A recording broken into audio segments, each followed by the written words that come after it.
I'm Josh Armstrong and this is a horse. There are two things you need to know about a horse: how to get on and how to stay on. I'm going to show you the correct way to get on a horse. I'm going to face the back of the horse and I'm going to hold both reins in my left hand, short enough so the horse can't run around or run off while I'm getting on. And I'm going to hang onto a piece of the mane with my left hand. I'm going to grab the stirrup with my right hand. I'm going to put my left foot into the stirrup. Then I'm going to grab the saddle horn with my right hand, take one bounce, go up and over. Now that is the correct way to get on a horse. Now I'm longer legged than most people and I ride shorter horses than most people. So I don't really care how you get on. Just remember, safety first. Okay, now that we are on the horse, we're going to talk about how to stay on. If both feet stay in both stirrups, you will stay on the horse. It's impossible to fall off. If your heel stays down, your foot will stay in the stirrup. Therefore, the most important thing in riding a horse is to keep your heels down. If my heels come up, then my feet come out of the stirrups. If my heel stays down, then it's impossible for my foot to come out of the stirrup. So the most important thing in riding a horse is to keep your heels down. My body is like a teeter-totter. If I lean forward with my shoulders, my heels come back. If I lean back with my shoulders, my heels come forward. Because my feet go into the stirrups forward, they have to come out backwards. Therefore, it's impossible to fall off backwards because my feet won't come out of the stirrups. So if I make the mistake of sitting too far forward or too far back, it is better to make the mistake of sitting too far back, because that way I know I won't fall off. Okay, we want to build a strong riding position. The reason we want to build a strong riding position is so that we can communicate clearly with the horse. If I'm bouncing around, then I'll be jerking on the horse's head and telling the horse things that I don't mean. Then the horse will learn to ignore me. The same goes for my legs. If I'm bouncing around and gripping with my legs to keep from falling off, I'll be kicking the horse and telling the horse things that I don't mean. And again, I will teach the horse to ignore me. I want the horse to always listen to what I say. We're going to build our riding position just like you build a house, from the ground up. We're going to build this position in 3 blocks. The first block is the heel block. To set the heel block, I'm going to stand in my stirrup, and then I'm going to relax the tendon in the back of my leg so that my heel drops. That is where my foot should be. If I'm sitting with my foot too far forward, I can't stand up without my foot coming back into the position where it should be. If I'm riding with my feet too far back, I still cannot stand up without my foot naturally falling to where it should be. So anytime you want to know where your foot should be, stand in your stirrups, relax the tendon in the back of your leg. That sets the heel block. The second block is the hip block. To set the hip block, all you do is sit down. Now when you sit down, you want to be sure that you're not stiff in your knees. If I'm stiff in my knees when I sit down, my heels will come forward. So I'm first going to set my heel block. I'm going to stand in the stirrups and drop my heels, and then I'm going to sit down slowly, concentrating on keeping my feet where they are. Now I've stacked my heel block, and then I've stacked my hip block directly over it. The third block is my shoulder block. To place the shoulder block, I'm going to roll my shoulders straight up towards my ears, back towards the horse's tail, and down right where they are. It's basically the same thing as sticking your chest out. That gets my shoulders back over my heels and over my hips. So you can train your own self at home. Anytime you need to work on your position, just remember these 3 blocks. Stand in your stirrups, drop your heels, sit down slowly, concentrating on where your feet are, then roll your shoulders up towards your ears, back towards the horse's tail, and down right where they are.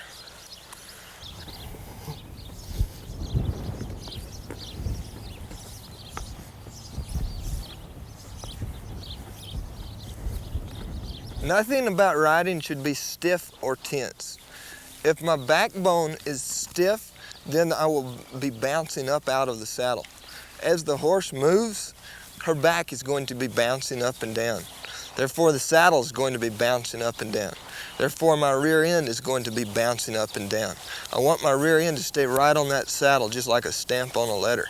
But I don't want my head to be bouncing up and down. So this means that somewhere between my rear end and my head, I'm going to have to take the shock out, like a shock absorber.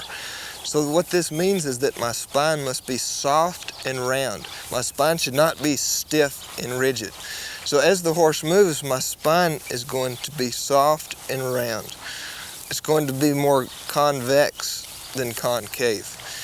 Anytime I get my spine hollowed out, this will also encourage the horse to go with her spine hollowed out, and she will not move as pretty. If I ride with my spine soft, I will not be interfering with the horse's movement as much, and she will be able to move with her spine soft, round, and she will be collected. Also, my knees should not be stiff. If my knees are stiff, then when I come up and stop the horse, I'll bounce up against the stirrups and bounce out of the saddle. I should sink down into the saddle. A good exercise to teach you not to be stiff in the knees is simply to ride without your stirrups, because then you are not able to brace yourself against your stirrups. Then you have to learn to be soft in your knees and sink down into the saddle. Okay, also you should not be stiff in your ankle. If your ankle is stiff, it will get sore after you ride a lot, or the sole of your foot will get sore, particularly on the outside of your ankle and your foot. Your weight should fall on the inside of your foot.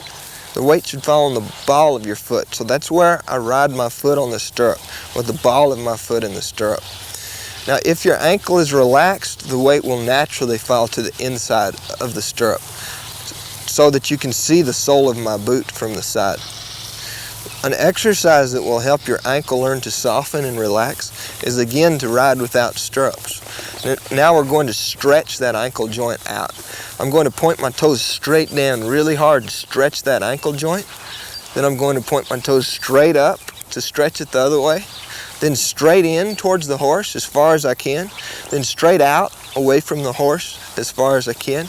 And I'll do this several times. I'll stretch down, up, in towards the horse, out, up, down, in, out, and then I'll draw circles in the air with my toes, with both toes. I'll draw circles both ways until I get that ankle very relaxed.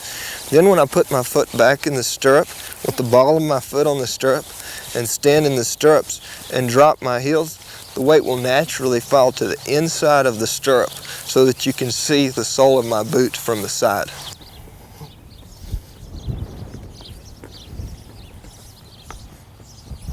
Okay, there's two parts of the leg. There's the upper leg from the knee up, and there's the lower leg from the knee down.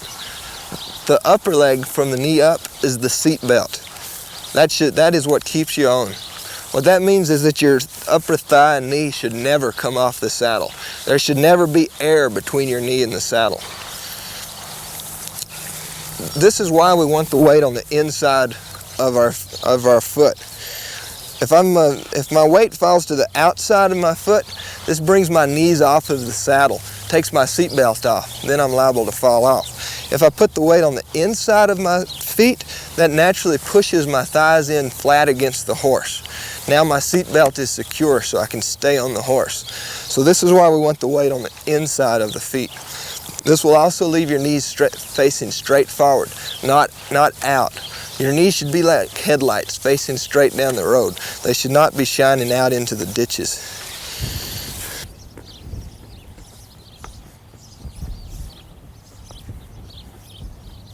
The lower leg from the knee down is the gas pedal.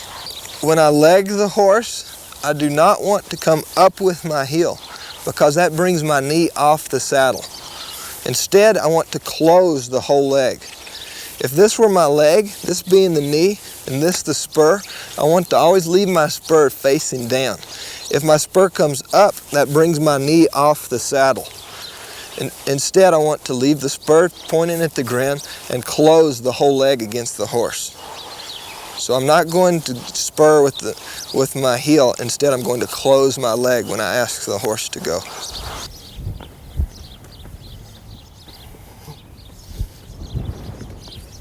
Now we're going to talk about hand position. Your hand position should be as pistols pointed at the horse's mouth. Anytime I want to know where my hand should be, I'll point my pistols at the horse's mouth, and then I'll just relax my finger. My thumbs will be up. There is a straight line from my elbow through my wrist to the horse's mouth. This is my line of communication. I should not pull down. I should always pull towards my elbows. This gives me a nice, slow, smooth, soft feel of the horse's mouth. If I pull down, then I'm stiff and cannot have the empathy with the horse's mouth that I need. So anytime I pull on the horse, I should always pull towards my elbows, never down towards my knees or hips.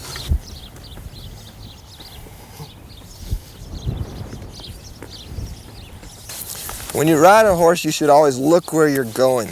You should not look down at the horse. You can feel where the horse is. If the horse jumps out from underneath you, you'll be the first to know. There's two reasons why you should look where you're going. One is because that's the only way to get there, just like driving a car. And the other is because this helps keep your weight up.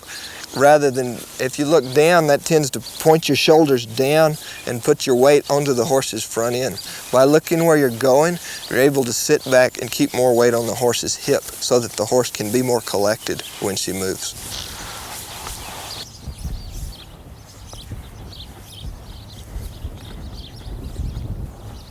Okay, we're going to go back over the basics of rider position. The most important thing is to keep your heels down. To build a strong riding position, we want to place our 3 blocks. First, we stand in the stirrups, then sit down slowly, then roll your shoulders up, back, and down. Always look where you're going when you ride, and always keep your hands pointed as pistols at the horse's mouth and pull towards your elbows.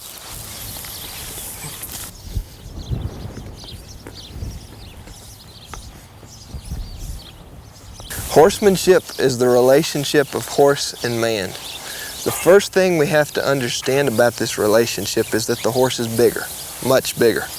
Therefore, the horse is going to do whatever he very well pleases. So I'm going to try to get the horse to want to do what I want him to do.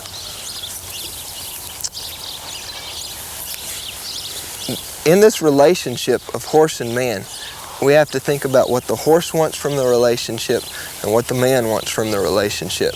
What the man wants from this relationship is control. What the horse wants from this relationship is release. The horse wants to be left alone. The horse is happy when he's out in the pasture, when no one's pulling on his face or kicking on his sides. So what I'm going to do is I'm going to trade this horse. I'm going to give the horse the release that she wants in return for the control that I want. So the horse wants release. This means she wants to have slack in the reins. She wants the reins long. I want control. That means I want the reins short so that I can pull on her. So that we can each have what we want, we're going to keep our hands close together when we ride this horse two-handed. We do most of our training and riding two-handed, with both reins in both hands. If my hands are far apart, then the rein as far as the horse is concerned is very short. But the rein as far as I'm concerned is very long. I still have to pull my hands way back to get to the horse. So this is very bad. The horse does not have her release and I do not have my control. It is better if I keep my thumbs close together on the reins. Now the horse has the slack that she wants, and yet I'm able to quickly get the control that I want. So to me, my reins are short, but to the horse, the reins are very long. Riding with split reins is a big advantage if you use them as two reins. Riding with split reins is like playing the piano. We're going to adjust the reins and play all the way to one end and all the way to the other. We do not want to just hang on in the middle of the reins and only play one note all the time. We want to play the whole keyboard. So we're going to work on how to adjust our reins. We're going to start off with the reins very long. I'm going to put both reins in one hand. This is basically the same thing as riding two hands with your thumbs close together. But it's easier to understand as riding with one hand, with all my fingers in between the reins. Now to shorten my reins, what I'm going to do is I'm going to slide my right hand down the rein towards the horse's mouth. Then I'm going to hang on to the left rein with my left hand, and I'm going to bring my right hand up to my left. Now I'm going to hold both reins with my right hand, and I'm going to do the same thing with my left hand. I'm going to slide my left hand down to the horse's mouth, drop the tail of this rein, and slide this hand up to the other. Now I've shortened my reins very quickly. As a rule of thumb, if your elbows get behind your back, you know that your reins were too long. So anytime my elbows get behind my back, I know that I should have shortened my reins before I did that maneuver.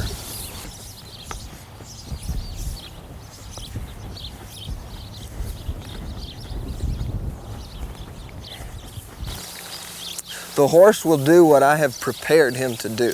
If the horse does not do what I think that I asked him to do, it is because I did not make myself clearly understood. I must always take responsibility for my horse's actions. In communicating with the horse, there are only two options: pressure or release. There is no in between. There's no such thing as kind of pressure or kind of release.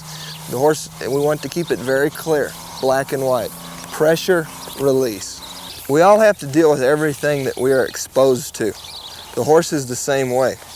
So we are always training the horse. Anytime we ride the horse, we are either making them better or worse. If I never ask this horse to do something that she can't do, then she will come to believe that anything I ask her to do, she can do. Then she will always try to do what I tell her to do. So if I ever have a problem with a horse, I should not push harder. I should open the gate wider to make it more obvious to the horse where she can go to find the release. Riding a horse is like dancing. I lead, the horse follows. If we make a mistake, it is my fault because I did not clearly communicate to the horse what she was supposed to do. Training a horse is like teaching a foreign language. If you try to teach me Spanish, you will not try to teach me the whole language in one day. Rather, you will teach me one word at a time until I know that word very well. Then, once I know maybe 5 words, you will teach me how to combine them into sentences. This is the same way we are going to train the horse. We're going to teach them 5 basics of body position. Then by combining these 5 basics, we can get the horse to do anything we want to do.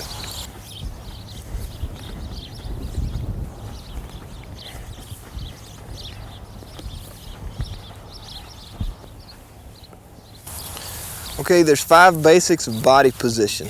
So this means we're only going to teach this horse 5 things.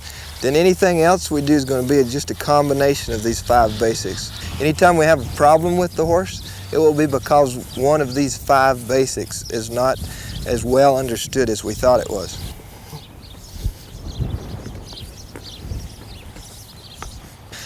The first thing we teach the horse is to go. It's very simple. Even this green colt can go. It's the most difficult and the most important thing to teach the horse, but it's still very simple.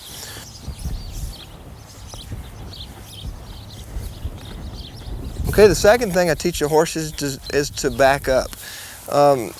So I'll be going along and I'll tell the horse, whoa, then I'll ask her to back up. My hands are saying to the horse, don't go forward. My legs are saying to the horse, go. If she can't go forward but she has to go, then she'll go backwards. Now, it's important to understand that we don't actually stop the horse. We just back the horse up.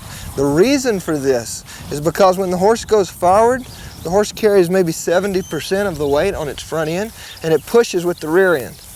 Whoa.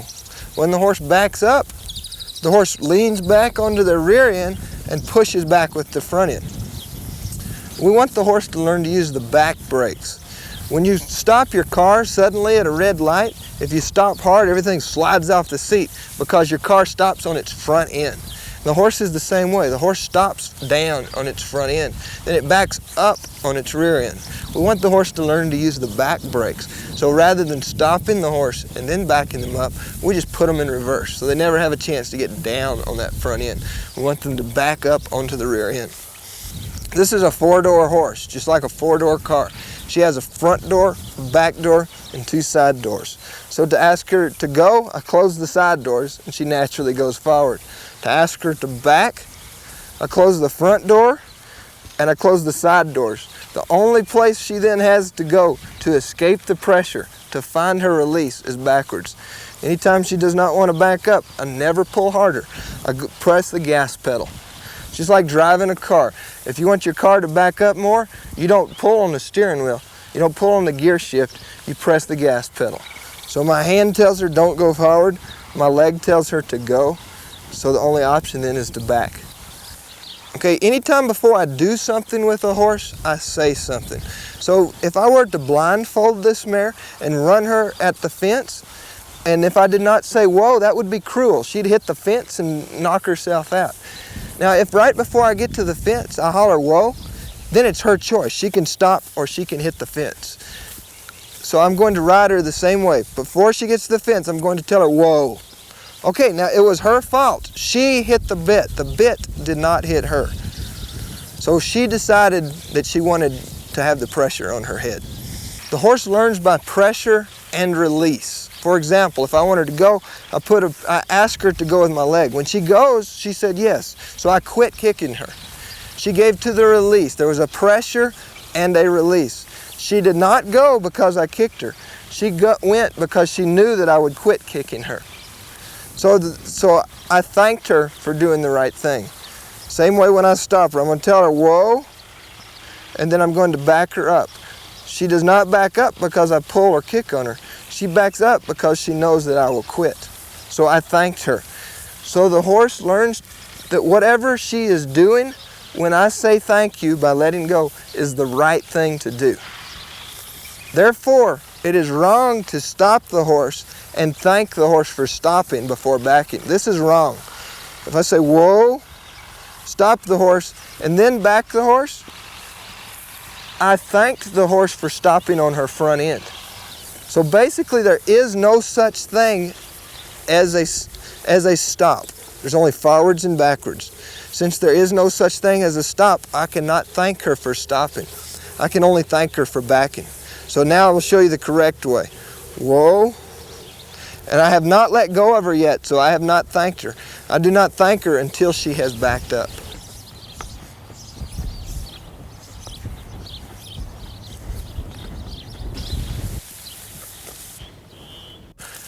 We've taught this horse to go, and we've taught the horse to back. Now we're going to teach the horse to give the three parts of the body: the head, the shoulders, and the hip. We train the horse from the front back. So we're going to first teach the horse to give the head. The horse's head and neck is the horse's balance arm, just like these are my balance arms. If I walk a tightrope, I use my balance arms. When I run, I swing my balance arms, just like a horse swings his balance arm when he runs. If you were to take my wrist and hold it behind my back, I would go anywhere you told me to because you have my balance. Even if I'm bigger and stronger than you are, you have the advantage because you control my balance. This is why it is so important to control the head. We're going to teach the horse to give us each side of the head. To do this, we're going to ask the horse to give her nose to the side. Again, I want to be very clear with the horse. So I'm going to ask her to give her nose to the left. I'm going to leave a lot of slack in the right rein. My right hand will actually be touching the horse. That way I know that I have lots of slack. If I do this, I will not have as much slack as if I actually touch the horse. Then I'm going to slide my left hand down the rein towards the horse's nose, and I'm going to ask her to give her nose to the left. Okay, now you can see she walks to escape the pressure. She walked a couple of steps. She was walking so that she would not have to give her head. She was trying to escape the pressure by walking away from it. I did not thank her for walking. I did not let go of her head until she stops and gives her nose to the side. Okay, now she can pull on my hand as much as she wants to because it's her head. We have to think about who's bigger. The horse is bigger, the horse is stronger because strength is in the muscles. So if I tried to get into a contest of strength with this horse, I will lose. If I try to tell this horse to give her head, if I try to pull, if I try to pull her head around, she will get heavier and heavier.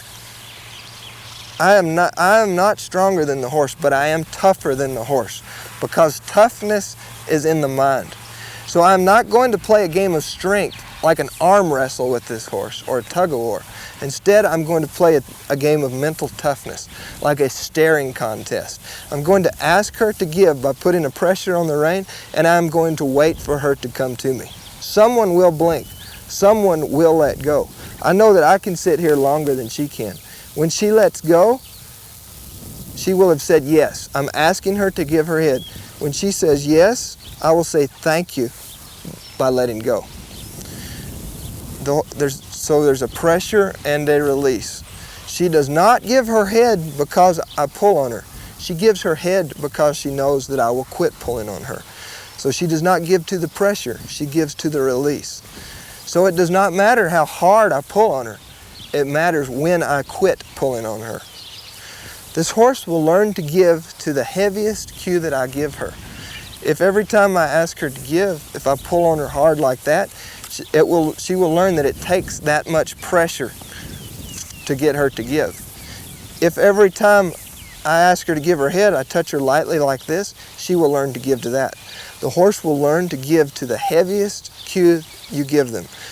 So you decide how light you want your horse to be. I want my horse to be very light, so I never touch her any heavier than a fly. A horse can feel a fly. If a fly lands on her shoulder, she'll twitch and get it off. If it lands on her hip, she'll swat her tail to get it off. A horse can feel a fly. A fly does not hurt. I cannot even feel a fly through my shirt sleeve. This is how heavy I have to be for the horse to notice me. So a fly can move a horse. So this is how heavy I need to be. So I only want to be like a fly on her nose. I'm going to ask her to give to the pressure just like a fly. That fly is going to sit on her nose until she gives to it. As soon as she gives to the pressure, I will let go. So this way the horse decides how much and how long she wants to hurt. If she wants to pull against my hand, she can hurt all she likes. But if she wants to hurt for a long time and not give her head, it's fine with me. It's not my nose, it's not my problem. I'm only going to wait for her to come. If she always knows that she gets to decide how much she wants to hurt, it will not take her very long to decide that she does not want to hurt much at all. I want my hand to be as consistent as the saddle horn. If I tie the rein to the saddle horn, then if the horse pulls against it, it hurts her face. When she comes to it, she finds slack. So then the horse actually trains herself. She can find release if she wants it, or she can pull on it and have the pressure if she wants it. I want my hands to be as consistent as that saddle horn. I do not want my hand to be like a rock tied to the end of the rein with the rein thrown over the saddle horn. Then there is a pressure on her mouth, and then when she gives to the pressure by bringing her head around, the rock slides down, and there's still the same pressure on the bit. What this teaches the horse is, if you leave your head here, it's going to hurt. If you give your head, it's going to hurt. So it is going to hurt. So then the horse thinks, it's going to hurt if I do, it's going to hurt if I don't, so I'll do whatever I want to do. Then I've taught the horse to ignore me. So when this horse gives her head, I must say thank you by letting go. I should never say more. See, she said yes, and I'm saying more. That's very bad. That way she learns. It hurts if I don't. It hurts if I do. It hurts, so do whatever you want. So then I have trained her to ignore me. Instead, I must thank the horse. When she says yes, I will say thank you. This way I teach her to respond to the pressure. So if I don't release, then I have trained her to ignore me. There is another mistake I can make. If I ask her to give her head and she doesn't, and I say thank you, then what I have taught the horse is, hang on just a moment and he'll let go. Again, I have trained the horse to ignore me. For every pressure, there must be a response. Anytime I put a pressure on this horse, I will not let go until the horse gives to that pressure. Okay, now my hand, when she gives her head, my hand will not move. My hand will stay in the same place. So she will actually put the slack in the reins. So actually, she let go of her own head. Okay, there's a pressure here. When she comes to me, my hand stays at the same place. So she let go of herself. She found the release. So actually, she trained herself. This is good. If a horse trains herself, she will learn faster and believe it better and longer than if I teach her. Just like if you tell me don't touch the stove, I learn not to touch the stove. But if I touch the stove and burn my hand, then I really learn not to touch the stove. I believe myself more than I believe you. So we want the horse to train themselves. We don't actually train the horse. We only ride the horse and give the horse the opportunity to train themselves. Okay, so the horse releases, but when the horse releases, I want to exaggerate the release to help the horse understand. Release is when I cannot feel the horse's mouth. If I cannot feel the horse's mouth, the horse cannot feel my hand. If someone cut this rein, I would not be able to tell it without looking at it. So when the horse gives her head, I'm going to throw the slack to her. So I let go completely and quickly. The reason I do not let go slowly is because if I were to let go slowly, then as she puts her head back out, she feels the pressure. But when she put her head out, she found the release from that pressure. So then what she learns is that she's supposed to pull to find the release. I do not want her to learn to pull on the bit. If I let go quickly, then she will not be able to pull on the bit. You can't pull on something that's not there. The same goes for letting go partially. If I only let go partially, then again she hits the bit and pulls it out of my hand. So again, she learns that she is supposed to pull the bit from me. I don't want her to learn to pull. So when she gives, I let go as if someone cut the reins. If I close my eyes, I cannot tell if the reins are still there or not. If I cannot feel her, then she cannot feel me. Every time I touch a rein, the horse should give her head. When I teach the horse to turn, I'm actually asking her to do two things at once. I'm asking her to go and to give her head. Therefore, the horse should turn like a train. Her spine should follow her nose. She should not turn like a board. I'm going to go ahead and trot this mare to demonstrate this. Okay, now this mare is fairly stiff. When I pull on her, you can see how she turns like a board rather than giving her nose and following her nose like a train. So I'm asking her to do two things at once. I'm making a sentence of these words that I have taught her.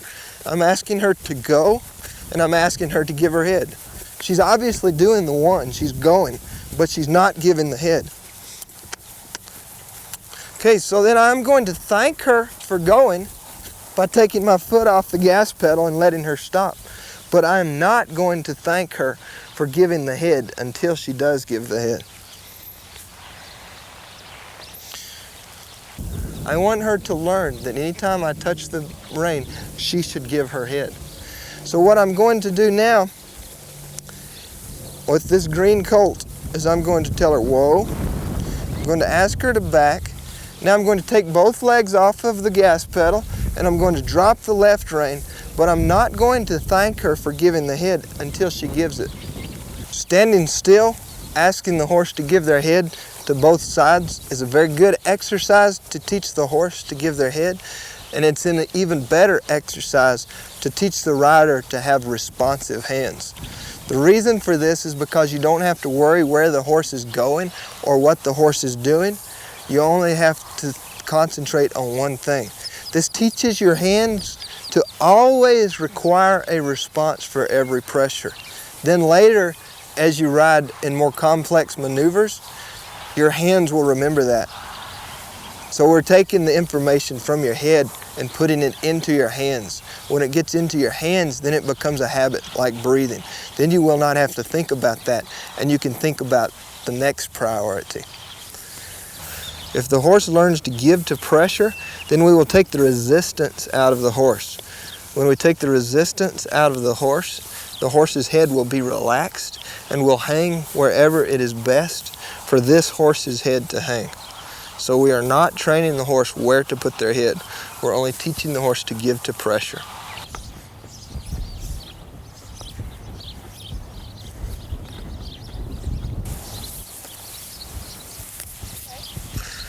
Okay, we've taught the horse to go and to back.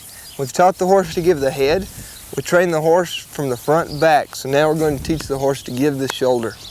The exercise that we're going to use to teach the horse to give the shoulder both ways is the rollback. The easiest way to teach the horse the rollback is to get him walking along about 1 meter from the fence. I'm going to tell this horse, whoa, and get her to backing up. Now what I'm going to do is I'm going to back her and turn her at the same time until she's facing the fence. When she's facing the fence, this is called the point of release. At the point of release, I'm going to push her off. So I'm not actually going to stop. I'm just going to be backing up, and then I'm going to go forward. I'll show you a roll back to the right now. And tell her, whoa. I'm going to get her to backing. I'm going to back and turn until she's facing the fence. When she's facing the fence, I'm going to let go and push her out in the new direction. Now you can see how this makes her move her shoulder. Her head's not doing anything, just hanging out at the end of the neck. The hip's not doing anything, it's just setting in the dirt. So the only piece of the horse that we're moving, is the shoulder. Okay, so I'm going to get her backing up. I'm going to keep her backing until she's facing the fence. Then I'm going to release and let her go out in the new direction. Her momentum carries her around so that she does a full 180-degree turn. Now, up to this point in the horse's training, we've been using only one rein at a time. In the rollback, we start using both reins at once. In a moment, I'm going to roll her back to the left. I'm going to pull both hands back and to the left, like this. If my right hand ever gets on the left side of the horse's neck, I know that my rein was too long. The horse's mane should be like a brick wall. My right hand should never cross it, and my left hand should never cross it. My left hand should live on the left side of the horse, and my right hand should live on the right side of the horse. Whoa, whoa.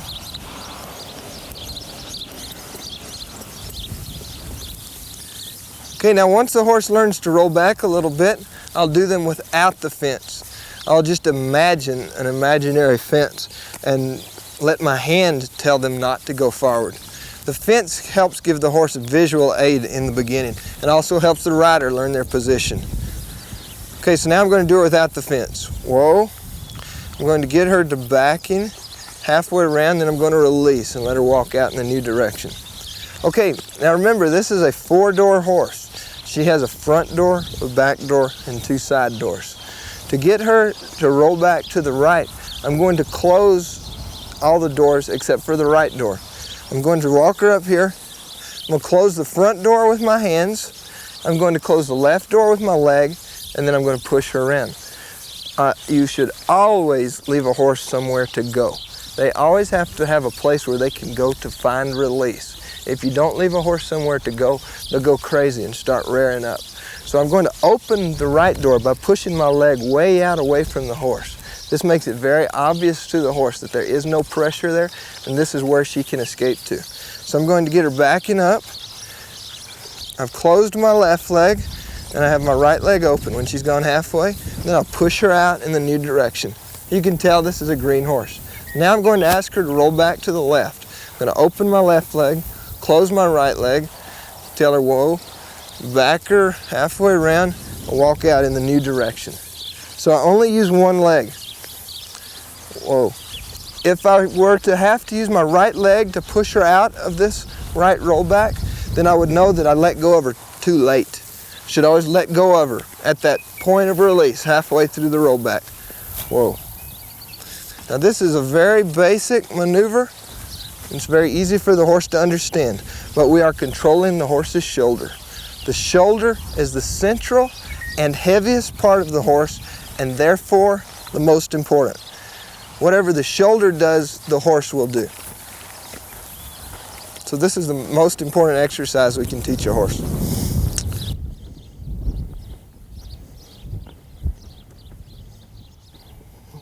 Okay, so now we've taught the horse to go, we've taught the horse to back, we've taught the horse to give his head to each side, and we've taught the horse to give her shoulder to each side in the rollback. So this only leaves one piece left, that's the hip. The exercise that we are going to use to teach the horse to give the hip is called the turn on the forehand. Again, I always have to leave the horse somewhere to go. I'm going to turn this mare on the forehand to the right. What that means is I'm going to push her hip to the left.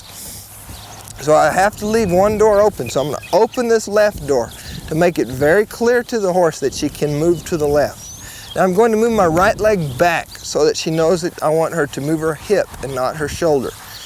Then I'm going to take a feel of her head with the right rein to balance her, and I'm going to look down at the horse's right front leg. My goal is to keep this right front leg still as I push her hip to the left. So this is what my hand is doing. My hand is concentrating on helping her keep her foot still. Whoa, okay, that was very nice. She gave me a nice step or two. It is always better to get a little bit right than a whole lot wrong. So I'm going to thank her when she gives me a nice step. Okay, now I'm going to ask her again. I'm going to open my left leg, move my right leg back. I'm going to balance her with my right rein to be certain that her right front foot does not move. And I'm going to ask her to push that hip to the right. Just like that. That's a very nice step.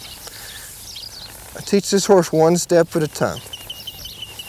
It's always better to get a little bit right than a whole lot wrong. Okay, now she's having a little trouble understanding. I'm not getting mad at her or spurring her. I'm just keep asking her. When she says yes, I say thank you by getting off her case. Okay, I'll show you the other way so we can be clear. I'm going to push her hip to the right. So I'm going to open the right door, move the left leg back. With my left rein, I'm going to balance her and concentrate on trying to keep that left front foot still. Very nice step. There was a pressure, there was a response, there was a release. I asked her, she said yes, I said thank you.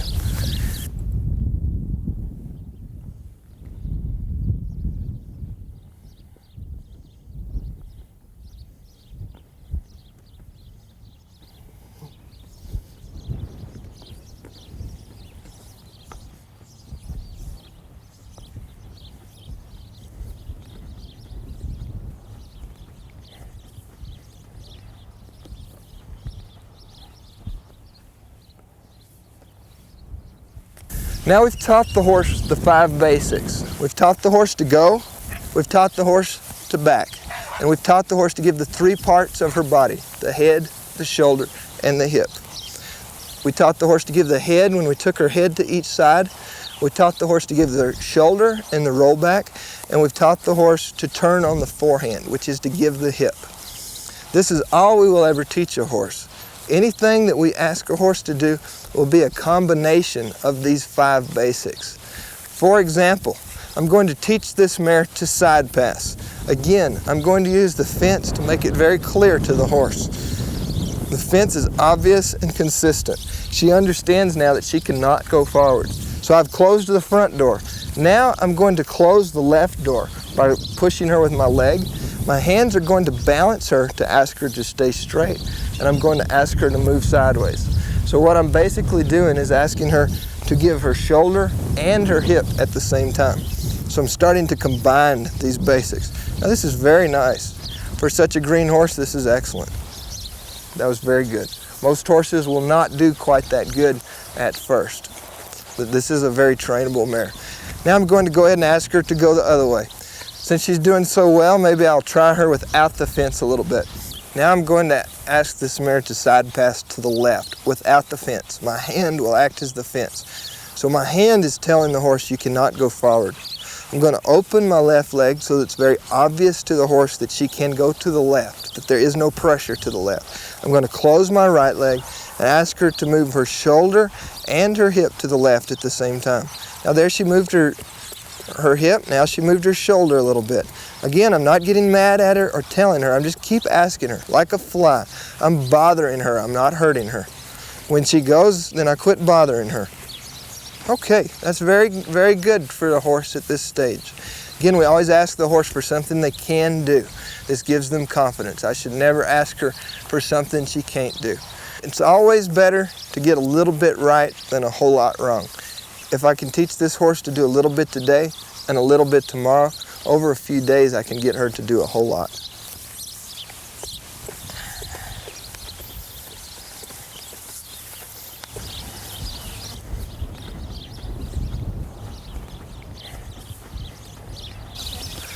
This is Sherri Gilkerson. She manages our horse training operation.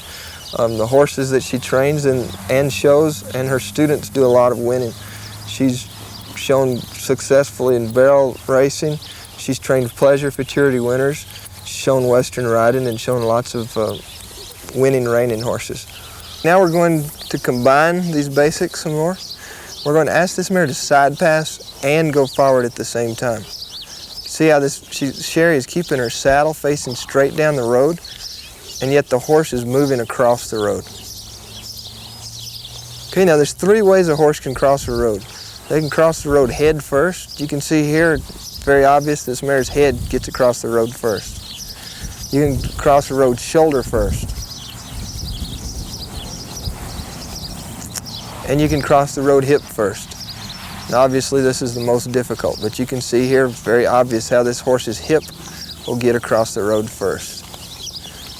So by combining these basics, we can get a horse to do anything we want to.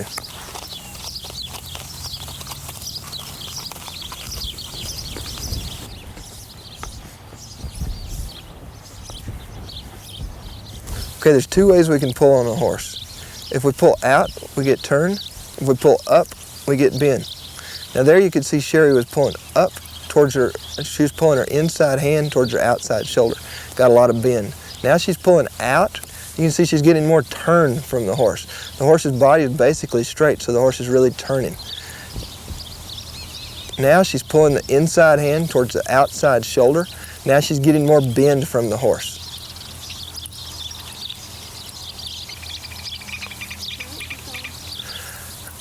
The horse should have an arc in their body equal to the arc of the circle that they're traveling.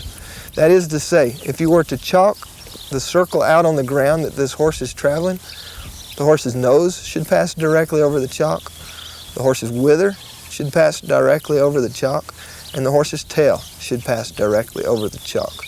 So the horse is traveling like a train. She's following her nose as a train follows the engine. Now we're going to do an exercise in pushing the horse's shoulders around. You can see Sherri is circling to the left and the horse is arced to the left.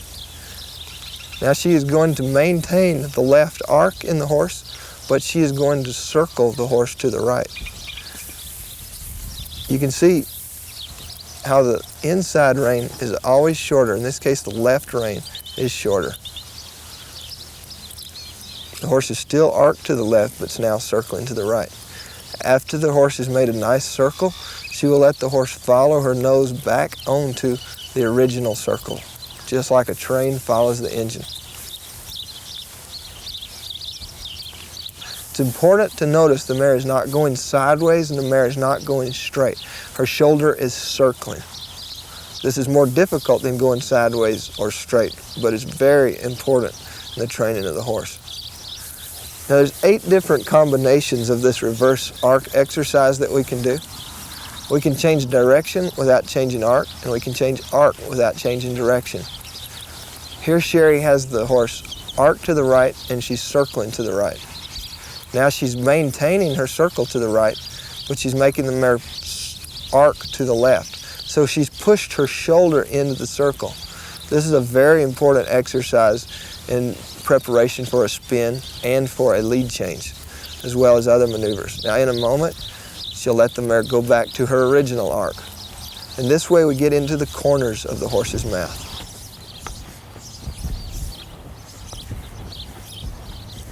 Okay, now this horse is more advanced than the horses we were working with earlier. She gives her head very well to the left and very well to the right. Now we're asking her to give her head both to the left and to the right at the same time, which is to say give her nose straight in towards the bit, towards Sherri's hands. So you see how Sherri asks the mare to give her face? As soon as the mare puts the slack in the rein, Sherri throws the slack at her to exaggerate. She says thank you. She asks the mare to give to the bit. When the mare says yes, Sherri says thank you. Again, we are not training the horse where to hold her head. We are simply teaching the horse to give to pressure. Sherri's making a very obvious release to this horse, which will help this horse learn faster. You can see how Sherri goes to this mare's mouth very slow and smooth. So the mare puts her nose down and comes to Sherri. So Sherri is slow to take and quick to let go. Now in a moment, Sherri will show you the wrong way to do it. If she goes to the mare's head fast, then she'll jerk the mare's head up in the air. You can see how when she goes to the mare slow, the mare comes to her. There, she went to the mare fast, and the mare threw her head up. The mare resisted. So we would say that Sherri, that's another good example of how to do it wrong. Sherri told the mare to give. She went to her fast, instead of asking, taking a feel of the rein, and waiting for the horse to give to the bit. Now the point when Sherri shoves her hands forward is called the point of release. The point of release is very crucial, especially in a rollback. You can see the point of release very obvious in this rollback. She backs her around at the fence. You could see when she shoved her hands forward, that was the point of release. At that point, the horse is prepared to lope off without trotting. It's very important to teach a horse to lope off without trotting, because a horse will lope the way they lope off. We don't want them to thrash into it. We want them to lope off nice and smooth. So she's going to ask her to lope off at the point of release. Back her until she's facing the fence and lope off. At the point of release is when the horse's body is positioned the best to take the lead.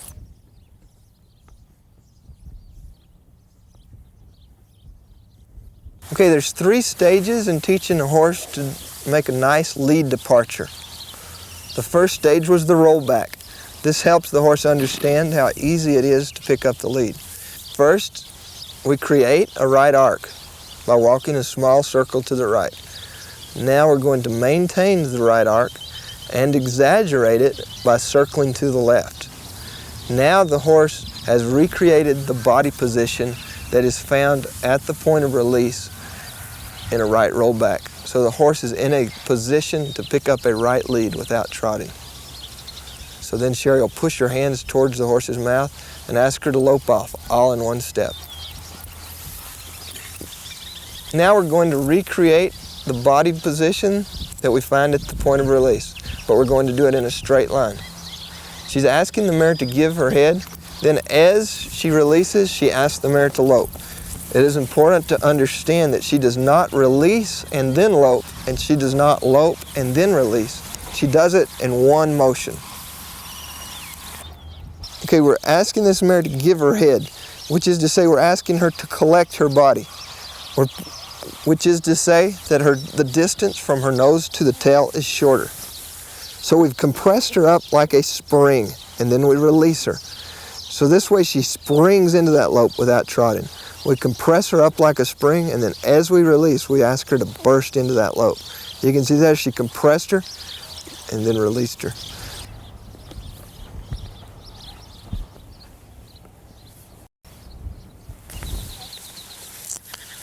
Okay, we're going to discuss mental discipline in the horse.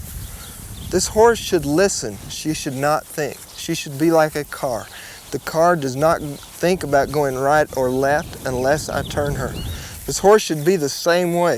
If I don't turn her, she should go perfectly straight. You can see this mare is drifting to the left a little. That's because she's thinking about going to the left. So I'm going to take her to the right. If I always take this horse the opposite way of what she wants to go, she will learn. If I think about going to the left, he's going to make me go to the right. If I think about going to the right, he's going to make me go to the left. She will learn that she never gets what she wants. So then there's no point in thinking about what she wants. Then she will quit thinking, and then she will be listening. If she's thinking, she's not listening.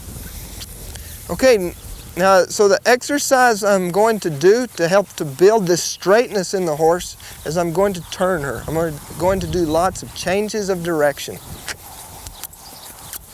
I do most of my work at a trot because it's easier to keep forward motion at a trot, and because a trot is an even gait. I will trot at least 1 circle, but not more than 2. Then when I feel the horse want to go to the left, I let the horse go straight and then go the other way. Another thing that this exercise does is it teaches her to be lazy. We want the horse to be lazy, like a car. Your car is lazy. If you don't tell it to go, it just sits there. My truck's just sitting there because nobody's pressing the gas. We want the horse to be like our car. If I press the gas, it goes. If I quit pressing the gas, it stops. So we would say that the horse goes as fast as I tell it to, not as slow as I tell it to. I do not want to have to pull on her to keep her from running off. Rather, I want to have to push her to keep her going. The horse is lazy, just like me. The horse will always take the easy way out. I just have to make the right thing easy. If I want the horse to learn to trot slow, I make it easy for the horse to trot slow by asking the horse to trot on a small circle.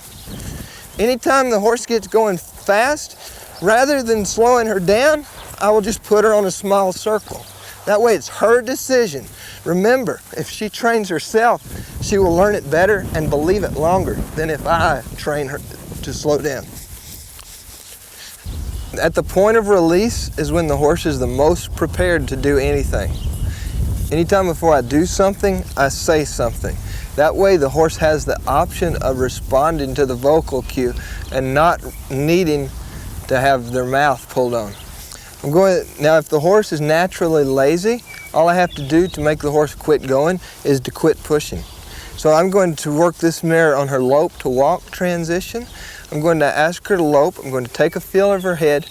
At the point of release, I'm going to tell her to walk with my voice. I'm going to say, easy, easy. And if she walks, then I will not have to pull on her. If she does not walk, then I will put a pressure on her mouth until she does walk.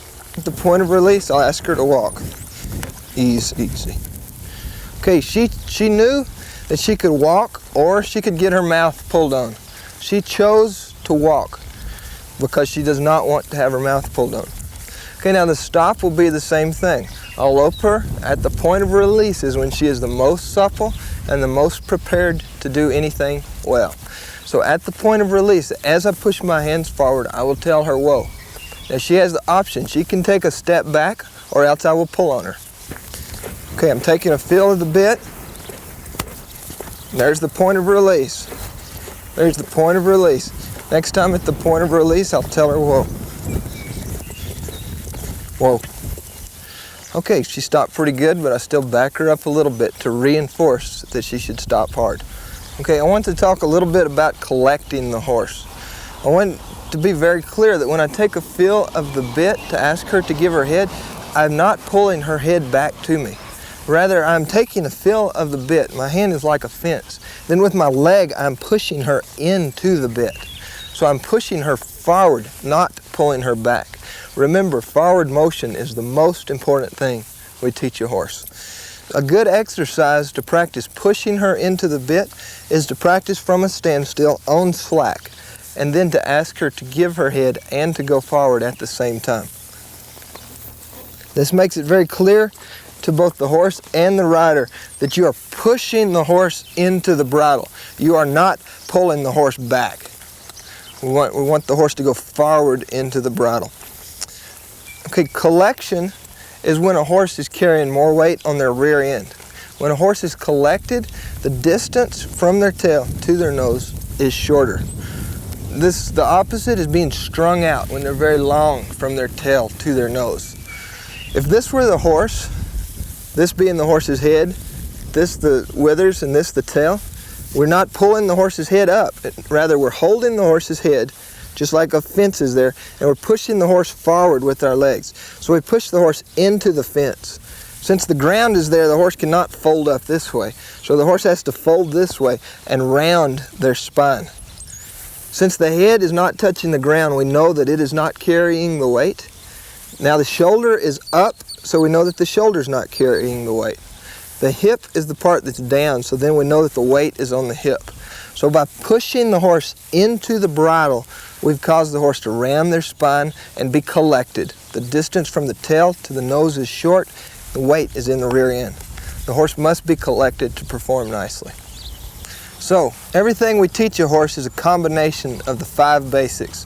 Anytime I have a problem with a horse, I have to determine which of these 5 basics the horse is not understanding as clearly as he should. Then I go back and work on the part that needs the work.